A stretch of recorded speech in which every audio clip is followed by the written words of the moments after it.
shall take your soul!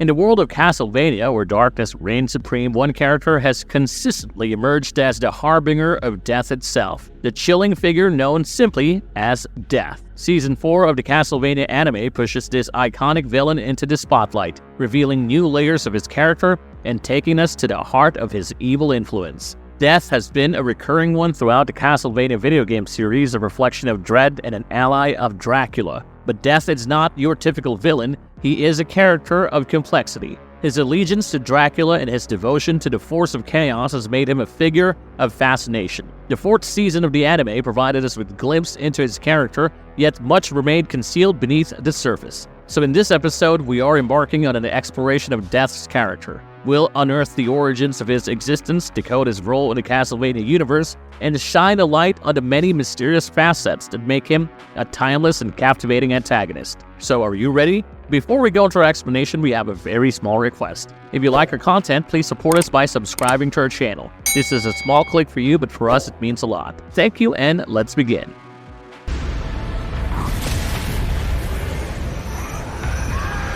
What or who is Death? Death, an eternal entity and notorious as the Grim Reaper, whose presence echoes across the animated series and the video games. But Death is no ordinary antagonist. He reflects an insatiable and evil force. Trevor Belmont unveils that Death is a spirit whose appetite is for the very essence of life, the life energy of living beings. Devoured at a precise moment of their demise, this feast is not merely a purpose for Death. It is his darkest pleasure. Just like a vampire's thirst for blood, he hungers not only for souls but also for their life energy. And this hunger is both his curse and his delight. Death harbors an ambition, one that envisions the death of the entire world, an event that he believes will render him omnipotent and finally end his hunger. But Death, unlike other villains, knows no moral limits. He is devoid of empathy or compassion, committing acts of cruelty and sadism without hesitation. His ultimate desire to extinguish every soul in the world shows his absolute selfishness. Death wields the Rebus, a humanoid entity crafted by stitching together body parts of male and female cadavers designed to serve as a vessel for souls returning from hell, proof of his true evil nature. With no sympathy or empathy, Death stands as the symbol of moral apathy in the series.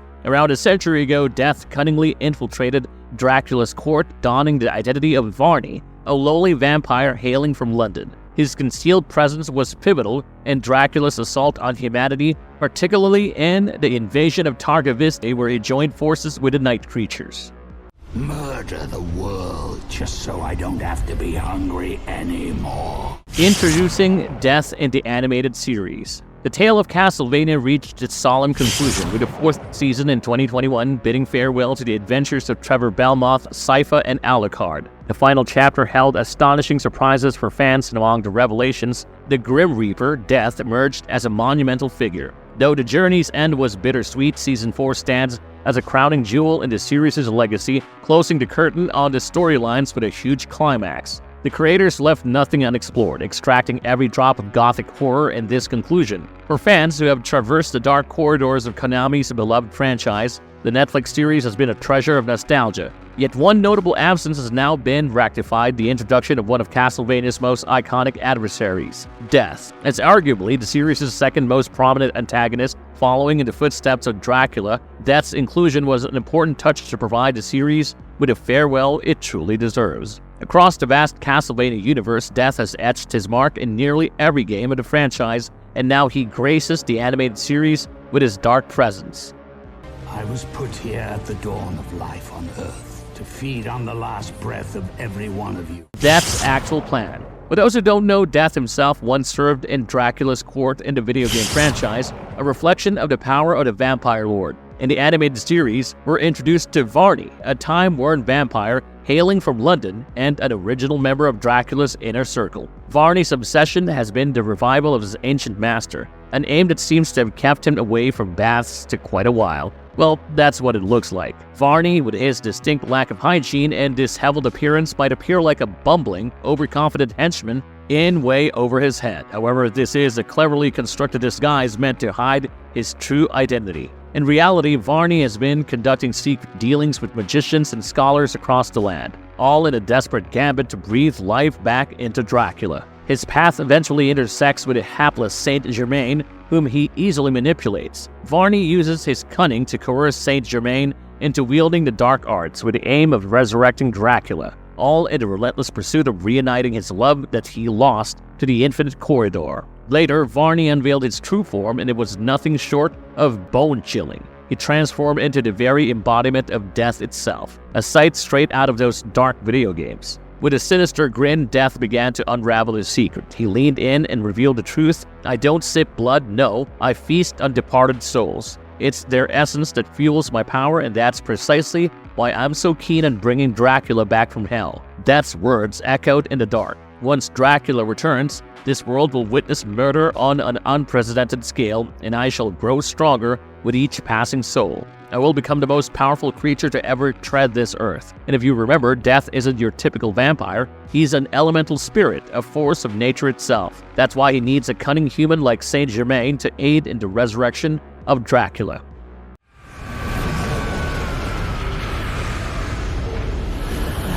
Death in disguise. As we already know, in the world of video games, Death usually plays the role of Dracula's right-hand servant, a loyal sidekick to the vampiric master. But in the animated tale, Death's got his own agenda, and it's not just taking orders anymore. It's more of a cunning solo operator, all out for his own gain. Saint Germain, a scholar stuck in the Infinite Corridor, is in for a surprise. Death shapeshifts into an alchemist with no name and welcomes Germain to the place where he's supposed to reunite with his beloved. But there's a catch. The alchemist, who's actually Death in disguise, lays it out plain and simple. If Germain wants to control this wacky corridor and track down his loved one, he's got to sacrifice something truly valuable. When Germain insists he's already given up plenty, the alchemist schools him, explaining that there's a world of difference between willingly parting with stuff and having it taken from you. He plants the idea that if Germain's gonna master the highest level of alchemy and boss this corridor, he'll have to bid farewell to his moral compass. After that mind-bending chat, the alchemist, who's actually Death, pulling the strings, sends Saint Germain back to Earth. In his hand, Germain's got a skull key, and it's charged with many deaths. This key is the golden ticket that opens the Infinite Corridor wherever he chooses. I mean, cool, right? But the surprises don't stop there. Death, once again disguised as Varney, swoops in to play helper to Saint Germain. He's dishing out the tools and info they need for their personal guests. But of course, they've got to dance to Death's tune and help with his master plan. You're Death. Death reveals itself, right when Saint Germain is knee-deep in casting some death magic to pull Dracula and Lisa out of the fiery pits of hell. Varney makes an entrance, but hold on, because he peels back his mysterious layers, revealing himself not only as the alchemist who persuaded Germain to toss his moral compass aside, but also as the ultimate baddie, Death itself. Death's got a scheme brewing, and it's not for the faint of heart. He reveals that he's hankering for Saint Germain to bring back Dracula and Lisa, not as separate entities, but as a combo called the Rebus, an entity created by stitching Dracula and his wife Lisa into a single body. You see, Dracula is about to get a front row seat to his wife's soul, screaming its lungs out, and that's going to drive him bonkers, inching him further and further into the depths of madness. But why? Well, Death's got a diabolical plan. He wants this mad Dracula to run wild in the world, dishing out death, making it a buffet for Death himself. Imagine chaos, carnage, and fangs everywhere. Despite Saint Germain's moral wrestling match, he goes forward with a ritual. Dracula and Lisa get mashed into a single entity, the Rebus. But before the show can really get started, Alucard, Trevor, and Sypha bulldoze through the barriers and put an end to the Rebus.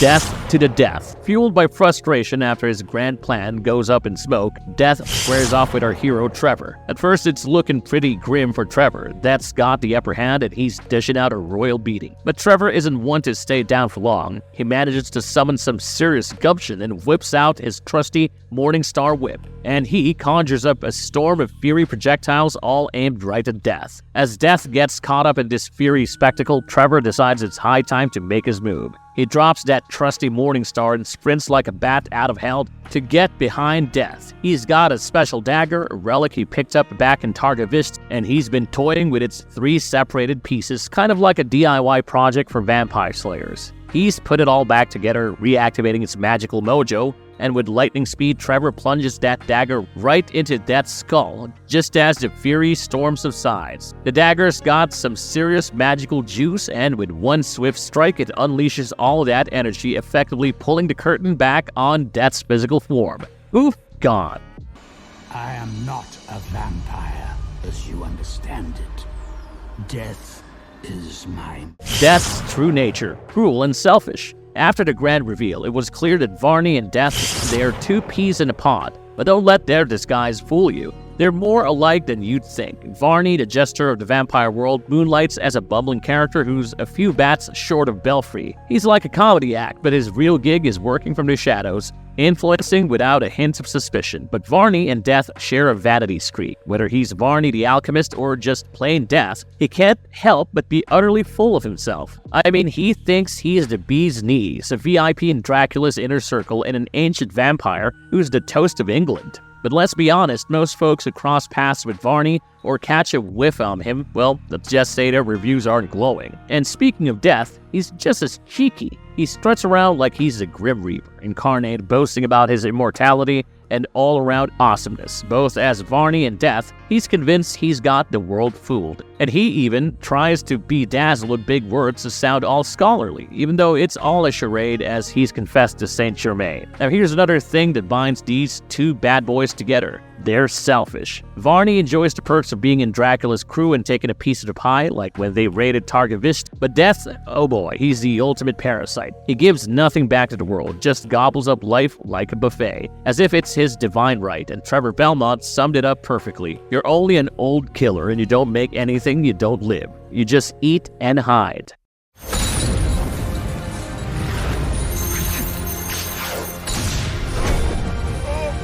How powerful is Death? This guy's a powerhouse, and even Trevor had to admit that going toe-to-toe with him was like signing up for a one-way ticket. But for all his cosmic might, there are things he can't pull off. One major task is rescuing souls from the depths of hell. He's got to rely on us humans and vampires to do that heavy lifting for him. He loves to act like he's been around since before the dinosaurs. Sure, he's practically immortal, having lived since the dawn of history and life itself. But even Death himself isn't invincible. You'd need some seriously magical weaponry to give him a taste of his own medicine. Death is much more than just being immortal. The guy is so strong he can crush stone towers like soda cans and slice through rock like butter. His moves are so mighty they could whip up entire hurricanes. Death's got another trick. He's a shapeshifter. Whether he's wearing the hat of Varney, the vampire, or the alchemist, he can blend in with the crowd. And the more souls and life energy he snacks on, the bigger he gets. Imagine a vampire buffet that turns into a castle-sized monster, because, well, why not? He's been around the block longer than Dracula's been undead. We're talking millions, even billions of years, and he's got more knowledge than an entire library. But here's the deal. Unlike Drac, who can whip up some nifty creations, Death's all about destruction and devouring souls. So his knowledge might be the second fiddle when compared to the Vamp Lord. He's a mastermind, a puppeteer, who can play with our desires like a fiddler with a fiddle.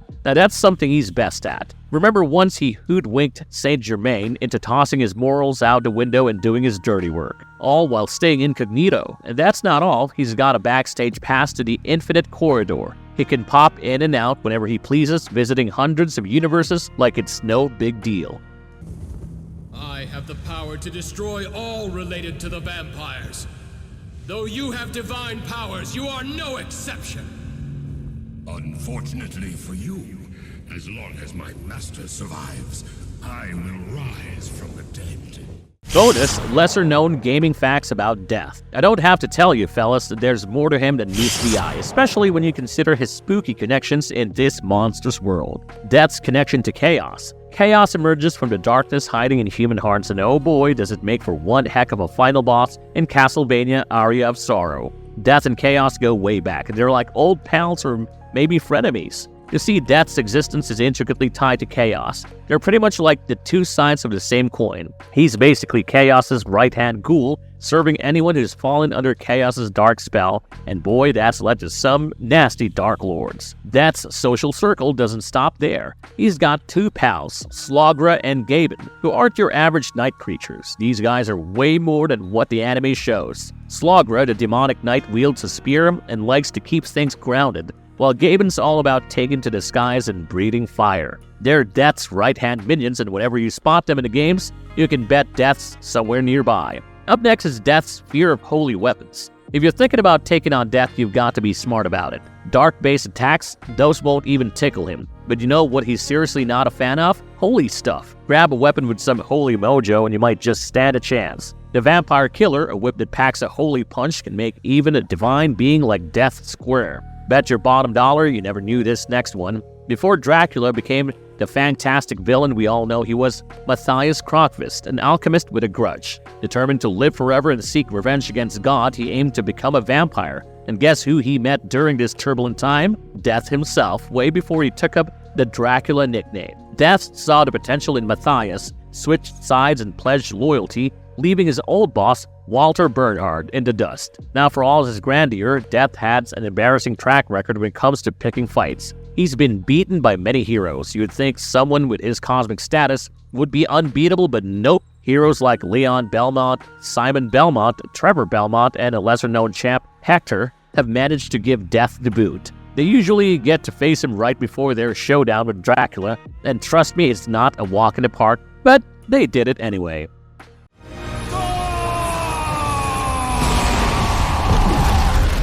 Marvelous verdict. Death stands as one of the most iconic characters in Castlevania. As an ancient and otherworldly entity, Death represents the very essence of mortality and the fear it instills. As an agent of chaos and an ally to the infamous Vampire Lord, he weaves a web of manipulation and intrigue throughout the narrative. His powerful minions further emphasize his authority in the Dark Realms. Although Death is incredibly powerful, he has been defeated by many heroes in the series. This highlights the strength of the human spirit against great darkness. His weakness to holy weapons like the famous Vampire Killer adds an ironic twist to his character. Ultimately, Death's lasting role in Castlevania showcases the series' timeless charm. He symbolizes the ongoing battle between light and darkness, life and immortality, making him a character that fascinates us to this day. If you liked our content, don't forget to leave a like and subscribe to us if you haven't already. Have a good one and be safe. Thanks, everyone.